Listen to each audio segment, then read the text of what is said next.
सिस्टममध्ये you have to prove the case beyond all reasonable doubt. आणि अशा परिस्थितीत जर समाजाला वाटत असेल की कायदा हातात घेऊन आपण शिक्षा द्यावी तर ते माझ्या मते योग्य होणार नाही. पण आता दुर्दैवानं परिस्थिती अशीही आहे की तुमच्याकडे जर पैसा असेल तर तुम्ही जे चौकशी करणारे तपास करणारे आहेत त्यांनाही मॅनेज करू शकता आणि त्याच्या जोरावर तुम्ही होत्याचं नव्हतं किंवा नव्हत्याचं होतं करू शकता. तर म्हणजे मग न्यायालय अशा परिस्थितीमध्ये ते काय जे येतं समोर ते बघूनच निर्णय देतील, ते बघूनच निर्णय देणार, ते बघूनच निर्णय द्यावा लागेल की our system requires that we have to decide the case on the basis of the evidence. मला वाटतं की हा माणूस आरोपी आहे, यांनी निश्चितच खून केला असेल या भावनेच्या आधारे मी त्याला फाशीची शिक्षा नाही देऊ शकत. मग कायद्याचा राज्य कसं राहिलं मग? यू कांट बी जज बाय, यू कांट जज a case by your on perception. पण जर असं न्यायालयाच्या लक्षात म्हणजे असे लक्षात येत असेल ना, म्हणजे तुमच्या आयुष्यामध्ये तुम्ही अशा केसेस बघितल्या असतील की जेव्हा तुम्हाला असं दिसतं की अरे याच्यामध्ये यांनी जे तपास करणारे आहेत त्यांनी गडबडी केलेल्या आहेत. नाही, अशा केसेस जेव्हा लक्षात येतं की तपास करताना गडबडी केलेल्या आहेत आणि त्याच्याशी डील करून जर केस मध्ये एव्हिडन्स असेल तर निश्चितच आम्ही कन्व्हिक्शन देतो. परंतु जर समजा एव्हिडन्स काहीच नसेल तर just because you morally feel that he has committed a crime that would amount to a moral conviction, not a legal conviction. पण तुम्ही जेव्हा सकाळी पेपर वाचत असाल तेव्हा काही वेळेला तुम्हालाही खूप राग येत असेल ना काही गोष्टी बघून, आणखीन मग त्याच्यावरनं रिॲक्शन जशी सर्वसामान्य वाचकांची होती तशी तुमचीही होत असेल ना? आता 17-18 वर्षे वकिली केल्यानंतर 22 वर्ष जज राहिल्यानंतर थोडंफार तर माइंड ट्रेन होतं की आपण डिसाईड करताना आपल्या भावना थोड्या बाजूला ठेवून कायद्यानुसार डिसाईड केलं पाहिजे. पण असं कधी झालंय की एखाद्या गोष्टीनं म्हणजे आत्तापर्यंत तुमच्या म्हणजे न्यायमूर्तीच्या भूमिकेत गेल्यानंतर की ज्यानं तुम्हाला खूप अस्वस्थ केलं आणि तीच केस तुमच्याकडे आली? असं म्हणता येणार नाही, पण शेवटी न्यायाधीश हा ह्युमन बिंग असतो.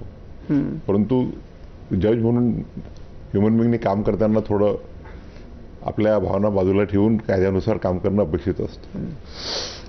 म्हणजे बाकीच्यांच्याकडे जाण्यापूर्वी आजच एक सुप्रीम कोर्टाचे न्यायमूर्ती उज्ज्वल भुयाल यांचं एक पुण्यामध्ये काल परवा कार्यक्रम होता आणि तिथं त्यांनी कॉलेजियम सिस्टीमच्या बद्दल एक मोठा प्रश्नचिन्ह निर्माण केलं आणि त्यांचं असं म्हणणं होतं त्या भाषणामध्ये त्यांच्या की सरकारी हस्तक्षेप कसा न्यायमूर्तींच्या बदल्यांमध्ये होतो आणि मग त्यांनी एका न्यायमूर्तींची बदली सरकारच्या सूचनेनुसार कशी केली गेली आणि कॉलेजियमनं आपला निर्णय कसा बदलला गेला याच्याबद्दल ते बोलले. जर सरकार या पद्धतीनं हस्तक्षेप करू शकत असेल तर मग न्याय व्यवस्थेच्या स्वातंत्र्याच्या बद्दल जे प्रश्न निर्माण केले जातात त्याला बळ नाही मिळत? Don't take it as my answer to the. काल त्यांनी काही बोलले म्हणून मी प्रतिक्रिया देतो असं समजू नका. I am not bound to. I know that reference is to one of the transfers. थोडं इंग्रजीत बोललं चालतं ना.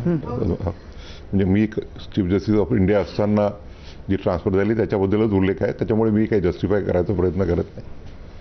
आमचे अजून एक कलिग आहेत, ते 1-1.5 वर्षात चीफ जस्टिस ऑफ इंडिया बनणार आहेत.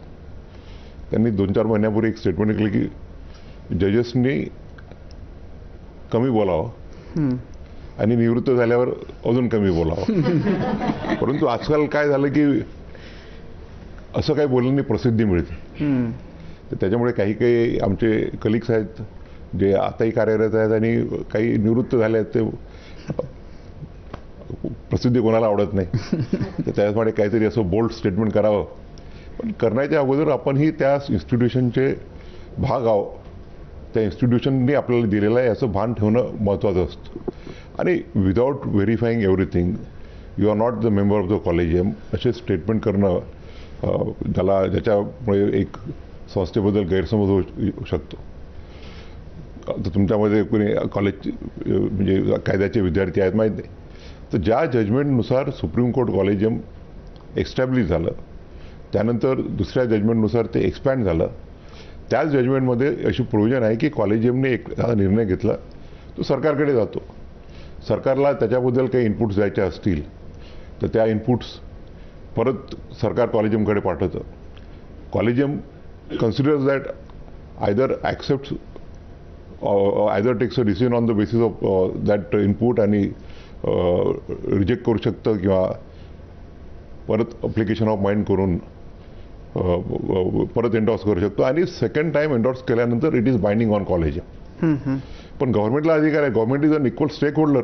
असं नाही की म्हणजे ज्युडिशरीचीच मनमानी चालेल. त्या जज साहेबांबद्दल जे बोलायला जातं ज्यांची ट्रान्सफर केली, he is a very senior जज. He was being transferred to a small state like Chhattisgarh. त्यानंतर गव्हर्नमेंटनी एवढंच म्हटलं की त्यांच्याबद्दल म्हणजे ट्रान्सफर गव्हर्नमेंटच्या म्हणण्यानुसार झालीच नाही. ट्रान्सफर करण्याचा निर्णय 5 जणांच्या कॉलेजियमने ऑलरेडी घेतलेलाच होता.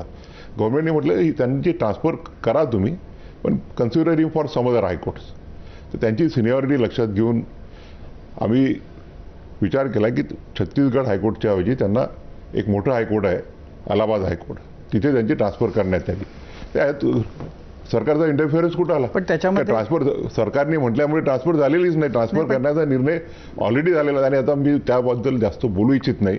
कारण की what weight with the collegium for deciding his transfer that is known only by 5 collegium जजेस. त्यातला एक